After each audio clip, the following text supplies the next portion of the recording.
Muy buenas tardes. Mi nombre es Jessica Ortega, estudiante de la Universidad Uniandes.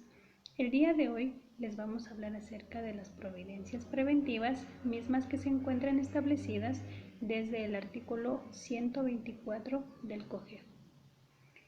Las clases de providencias preventivas tenemos lo que es prohibición de enajenar, que se encuentra en el artículo 126. El secuestro, que se encuentra en el artículo 129, retención, artículo 130, arraigo, artículo 131. Como podemos ver, cualquier persona puede, antes de presentar su demanda y dentro del proceso, solicitar el secuestro o la retención de la cosa sobre la que se litiga o se va a litigar, o de los bienes que aseguren el crédito. El secuestro o la retención se solicitarán ante el juzgador de primera instancia, aun cuando la causa se halle ante la Corte Provincial. Para que se ordene el secuestro o la retención es necesario que se pruebe la existencia del crédito, así como también que se apruebe que los bienes del deudor se encuentren en tal estado que no alcancen a cubrir la deuda o que pueden desaparecer u ocultarse, o que el deudor trate de enajenarlos. ¿Cuál es el procedimiento para una providencia preventiva? Presentada la solicitud de providencia preventiva conforme con los requisitos de la demanda, la o el juzgador en el término de 48 horas convocará audiencia en la que resolverá dicha solicitud. Para solicitar una interrupción de providencia preventiva, el deudor podrá interrumpir la providencia prevista en los artículos precedentes, asegurando con caución suficiente.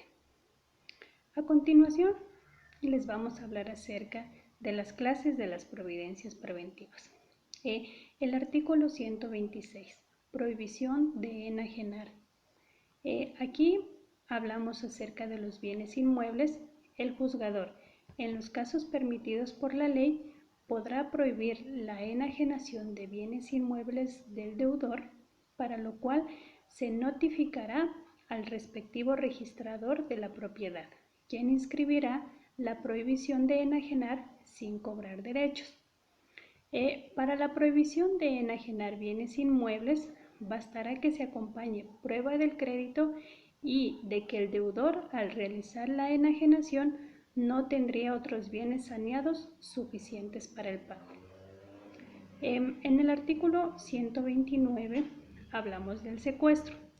El secuestro se denomina aquella medida cautelar mediante la cual se va a despojar de manera temporal y legítima a una persona de un bien determinado, con el objeto de procurar que temporalmente y legítima a una persona de un bien determinado, éste permanezca en el patrimonio de la persona o de velar por la integridad del bien sobre el cual se va a litigar. Todo esto, evidentemente, para verificar el cumplimiento de la finalidad ya estudiada que tienen las medidas cautelares. El secuestro es una de las providencias preventivas regulada específicamente en los artículos 124, 125, 129 del Código Orgánico General de Procesos. Doctrinariamente, esta medida persigue o tiene finalidad el resguardar bienes, generalmente de bienes muebles, para así de esta manera buscar dar una seguridad del cumplimiento de una obligación. Del artículo 130 hablamos acerca de la retención.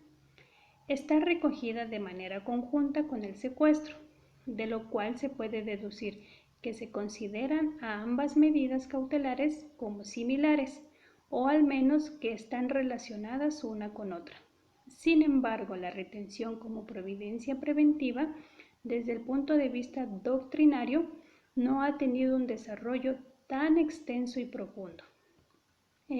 La retención en concreto, según se desprende del contenido de los artículos 124, 125 y 130 del COGEF, lo que va a procurar es que rentas, créditos o bienes que sean de titularidad del deudor y que estén en manos de una tercera persona permanezcan en poder de esta tercera persona.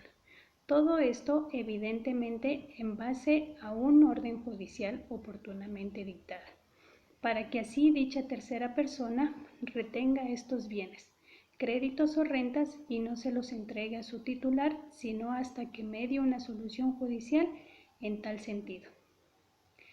Lo que busca la retención es privar al deudor de derechos, bienes y acciones para que así no pueda disponer libremente de estos y se conserve su patrimonio en tal estado que pueda soportar el cumplir con la obligación con la que se le persigue.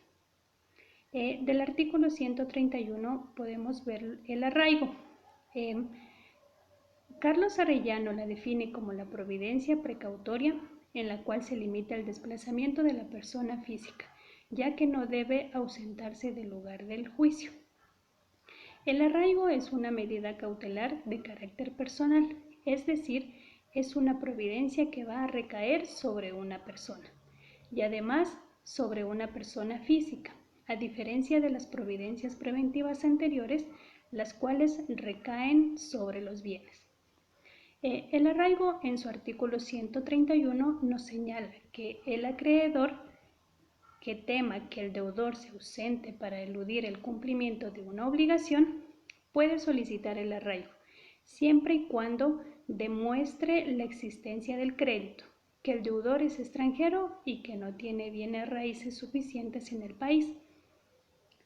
En el artículo 131 del COGEB establece una característica esencial del arraigo, y es que esta medida solamente opera en contra de extranjeros, ya que si bien en el Ecuador desde hace varios años se eliminó la posibilidad de que exista una limitación a la libertad por deudas, a excepción de casos de pensiones alimenticias. ¿Cuándo caduca una providencia preventiva?